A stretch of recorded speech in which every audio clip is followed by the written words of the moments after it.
जैसे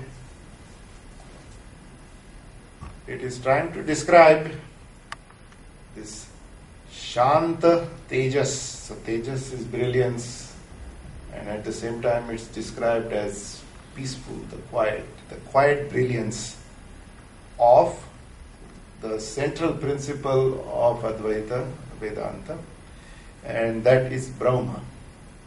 And so the first lines are describing the basic nature of this Brahma. It starts by saying Dikkala Dyanavachinna. So Dik is directions and Kala is time. And so together the word Dikkala stands for the space-time. So unbound by the space-time, beyond our material universe. So avachinna means bound by, restricted by. So something which is unrestricted by the space and time. So Dikkaladyanavachinna. Ananta. The next word is Ananta, that's infinite. So it's not bounded in further by anything. We are right. So far we talked about the space and time. If you had other dimensions, it's not bound by that too. Dikkaladyanavachinna Ananta. The next one is Chinmatra Murtaye. And I'm going to talk a lot more about this word Chit.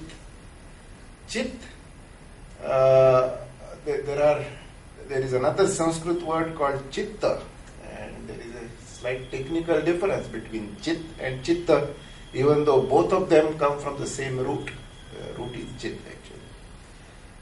So this Chinmatra Murtaye is one whose only murti, whose only appearance, whose only form is Chit. His form is the... So right now let's act as if Chit is just mind, is like Chitta. But this is not an ordinary mind.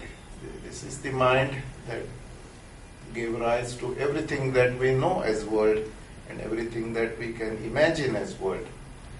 So he is pure Chit, is what it says. Dikkaladyanavachinna Ananta Chinmatra Murtaye. And how do you know about him? Or it? Or that thing? Svanubhutyegamanaya.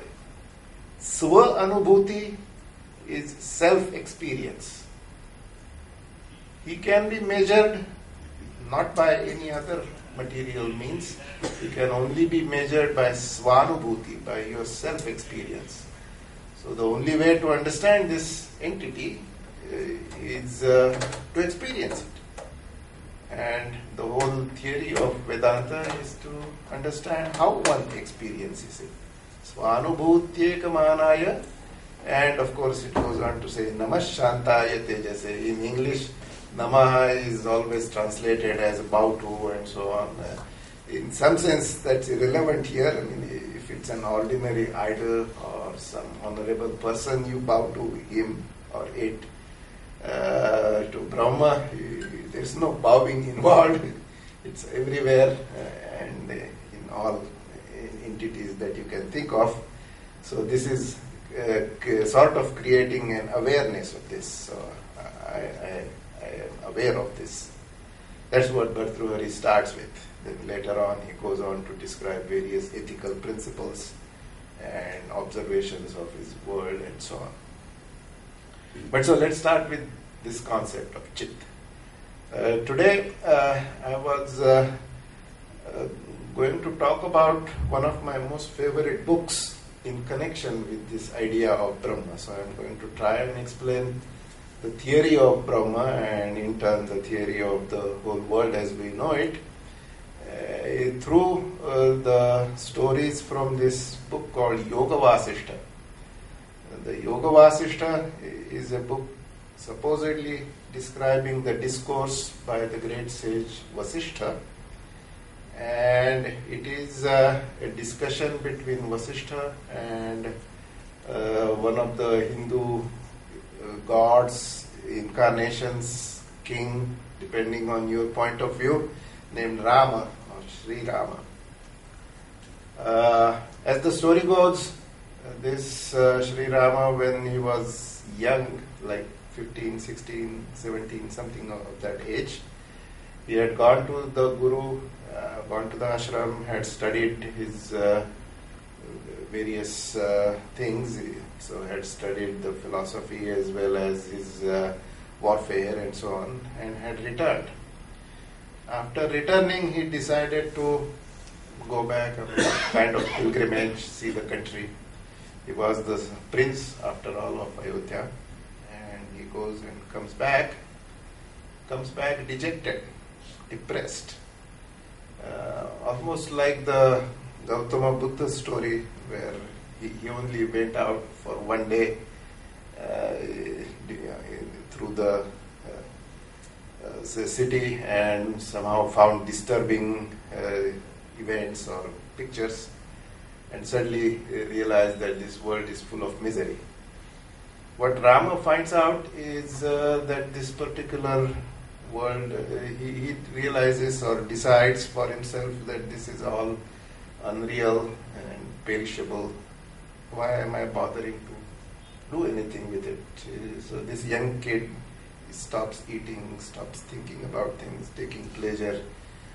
Being a prince, lots of people try to persuade him to have some more fun, and he does it.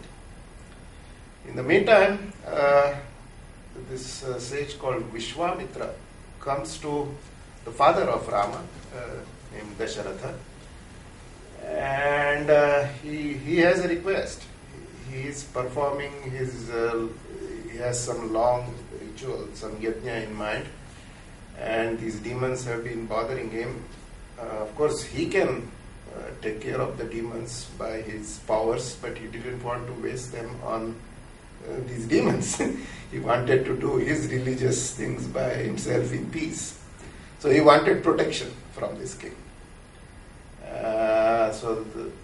But he actually wanted this Rama to accompany him.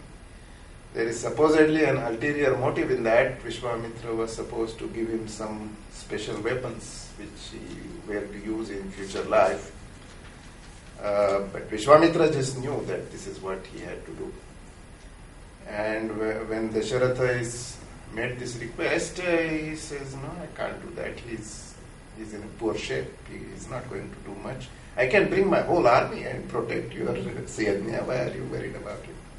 He says, no, if that's your answer, then I will go away. He was kind of angry and sad. So this Vasishtha, that's the main priest of this king, Dasharatha. And he says, well, what exactly is the problem? So he describes he's disturbed and so on. He says, go bring him over. We'll straighten him out. So that's how the story starts. So they bring him to the court, and he starts asking, what's your problem? So he describes how he perceives the world and how he doesn't want to go on with his princely duties or anything. He wants to go become a monk. And so Vasishtha's main task is to kind of invigorate him, make him aware of his inner powers. And so Vasishtha starts by describing to him the Advaita philosophy. He says that, yes, it is true that this world, as you think is perishable and full of misery. And this Brahma is the only real entity in here. And therefore, if you really want to get out of it, there's nothing philosophically wrong with it. But how about the following? So he starts giving him some thoughts. So one of the things he brings up is, who are you who is trying to get out of this? If you think this world is perishable and Brahma is real, you are that Brahma. So if you are thinking of getting out of it, there's nothing to get out of. You are out of it whenever you so desire, whenever you so decide. This world is controlled by the chit. So originally he says it's the chit. So chit meaning this creative mental power, I have to use ordinary words to kind of paraphrase it, but it is this Chit which gave rise to the whole world. The way this Yoga Vasishtha tries to describe it is, and all other philosophical discussions on this matter, is imagine this is like a dream. So you go to sleep, and in sleep you experience all kinds of events. You see lots of people, maybe you see strange occurrences. You might imagine yourself to be a bird or whatever. All kinds of experiences you see, they appear completely real to you. There's no doubt in your mind while you are seeing the dream that what you are looking at is real. In fact, as we know, if you really get scared, your heart rate might go up, you might start perspiring. As soon as you wake up, you realize, oh, that was just a dream. But you are still scared. You have a physical effect on you.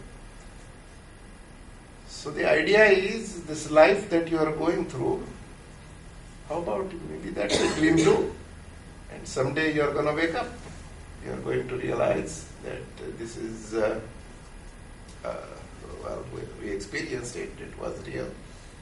And now we have something else. But that puts the dream and the real life on the same level. So you are saying this, your real life is like a dream. But this feels so real. I mean, if I hit my hand over here, I'm going to feel the pain. I know that. I know consequences. I know rules. How can it be as real as the dream? And so Yoga Vasishtha has many stories which illustrate the point that anything you experience can be absolutely as real as this real world that you perceive, and therefore both equally unreal. So it's not the unreality which is important. The important principle that it's trying to say is this is a creation of the mind. This is the creation of your mind, and which is not different from the ultimate mind. You just don't know that. You think you are a lower person. You think your wishes are limited. They don't come true maybe. Well,